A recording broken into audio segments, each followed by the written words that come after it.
this game last night. We opened the show with it today in case you missed it. Lakers, Knicks, no LeBron last night. Game went to overtime in LA, a thriller. Lakers by 1. Anthony Davis takes it in, limping a little when it was over, but stayed in. Lakers a 3-point lead.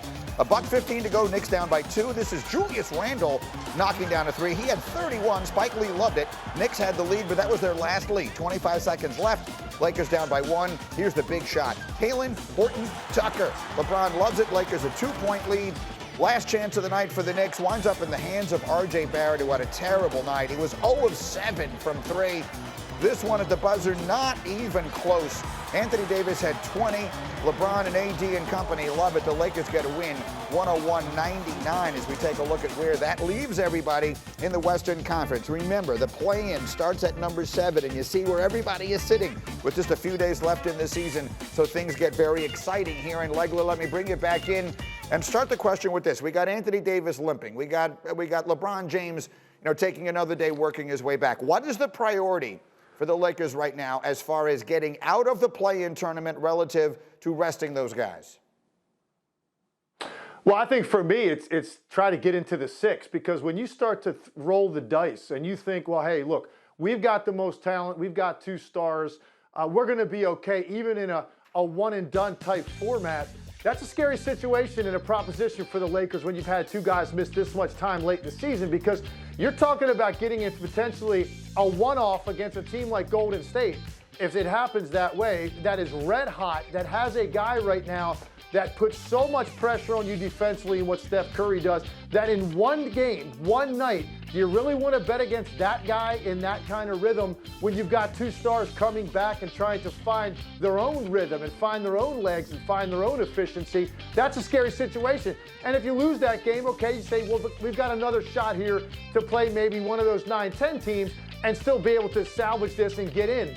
If that's the case, though, again, you're talking about one night, Greeny, and that's the fascinating part about these playoffs and what they have added here and the excitement they've added and the level of drama. So if you're the Lakers, you want to try to get into that 6, because you feel like in a best-of-7 series right off the bat, even if you have a couple guys like this that play poorly maybe, or one of them has a bad shooting night, okay, you lose a game early in a series, you think over the course of 7 games, they're going to be okay. But when you start getting into these one-and-done NCAA-type situations with 2 guys that have missed this much time late in the season, that's a scary proposition.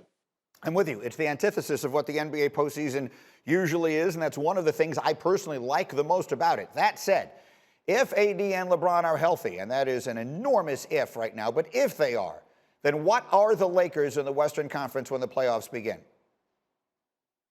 If those 2 guys are healthy and are able to survive whatever they see early, whether that means you have to win a play-in game or just to get in, I think when you look at the top of the Western Conference, you're not seeing teams up there that the Lakers are really going to fear. As good as Utah has been, as good as Phoenix has been, I don't think the Lakers are really worried about winning a best-of-7 against those teams. And again, if those series get stretched out, it buys their 2-star players more time early in the series to find their rhythm. So the answer to your question is, if those 2 guys are healthy and they're able to survive early, then the Lakers can win it all. And I think most people will expect them to be in the NBA Finals regardless of where they're coming from if both of those guys are healthy. Because remember, Greeny, home court advantage is not what it was in years past in the NBA playoffs this season. The Lakers aren't worried about going into a situation and having to win really one road game in a best-of-7. That's all you really need to steal home court. If those 2 guys are healthy,